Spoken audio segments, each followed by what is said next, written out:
Welcome to Top Story Tuesday, where Claire and I give you our top 5 sports stories of the past week. So Claire, start us off with number 5. Sure thing. So this one's very exciting for me. Today we have the first day of the college basketball regular season, yay, which is Monday, November 3rd. So all college games start today. We're kicking off the season. Very excited to hopefully lock in this year. Just a quick rundown of what teams we're looking at as front runners for the championship. For the men's side, we got an order ranked 1 to 5 for the preseason rankings. Purdue, Houston, Florida, UConn, and St. John's. Coming in for the women, same thing, ranked 1 to 5. We got UConn, South Carolina, UCLA, Texas, and LSU. I don't think there's any big surprises there, but we'll see how that shakes out by the end of the year. And of course, I'm rooting for the Huskies for both sides, through and through. UConn all the way. At number 4, we have the NFLPA issuing a statement saying that they stand in solidarity with the WNBPA during their CPA negotiations. If you're unfamiliar with what that is, we talked about it in one of our recent episodes, so go check it out. We went into a lot of details for you. But they posted this statement saying the NFLPA stands in solidarity with the WNBPA in its fight for a collective bargaining agreement that reflects the players' undeniable impact on the league's growth. It's time for fair compensation, proper working conditions, and a future that puts players first.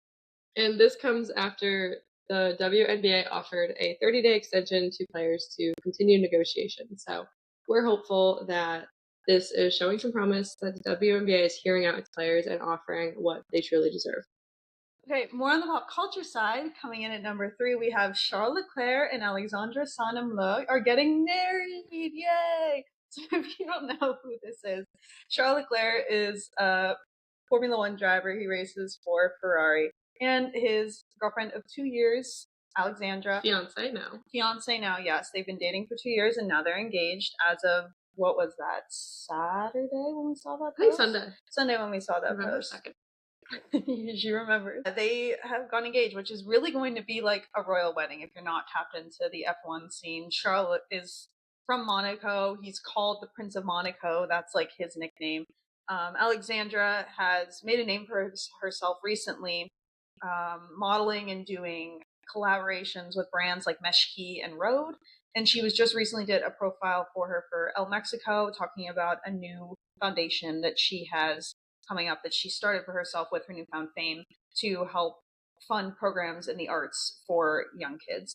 Really, really cool. We love them both. Really happy to see all the style and aesthetics and planning that goes into this wedding, and we'll be following it very, very closely.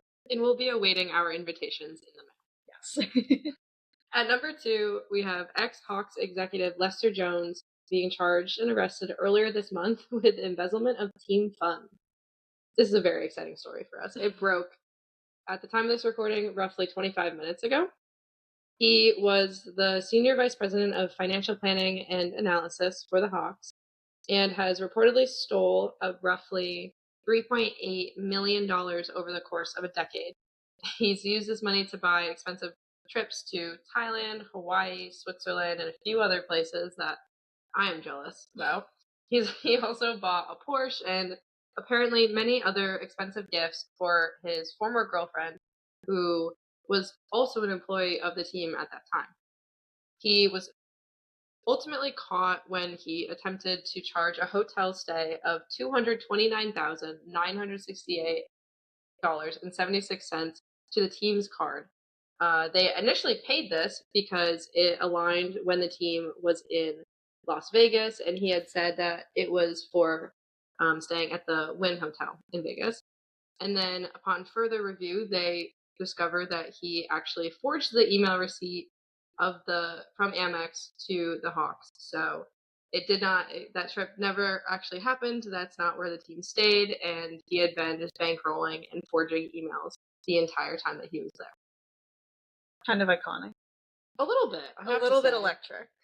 But glad that they caught him. Yes. That's insane. Really no surprise here. The LA Dodgers winning back-to-back World Series with an 11-inning win over the Blue Jays on November 1st. They won 5-4. Really, Game 6, Game 7 were really, really exciting. Electric. Really fun to watch. Yes, absolutely electric. Peak postseason baseball. Canada's viewership of Game 7 peaked at 18.6 million watchers, which is around 46% of their population, which is absolutely insane. A big bummer that half the country was disappointed by the end of the series. The rough estimates tally that the US viewership was around 25.5 million, but total count expected to be around 30 million once the numbers are finalized later this week. So a lot of eyes tuning into what ended up being a really, really exciting series to watch. Was anticipated, I think, to really be, the Blue Jays were supposed to get blown out. Yes. And it ended up being like a really, really intense down to the wire game, which is obviously great for baseball. And with this win, the Dodgers became the first back-to-back champions since the New York Yankees in 1998 to 2000. With their $500 million roster, they managed to pull it out of the bag. Who would have thought? I know. Wow. Real underdogs here. Yeah. So that does it for this week's Top Story Tuesday. Thank you for watching. Hope you enjoyed, and we'll see you next week with some more. Bye.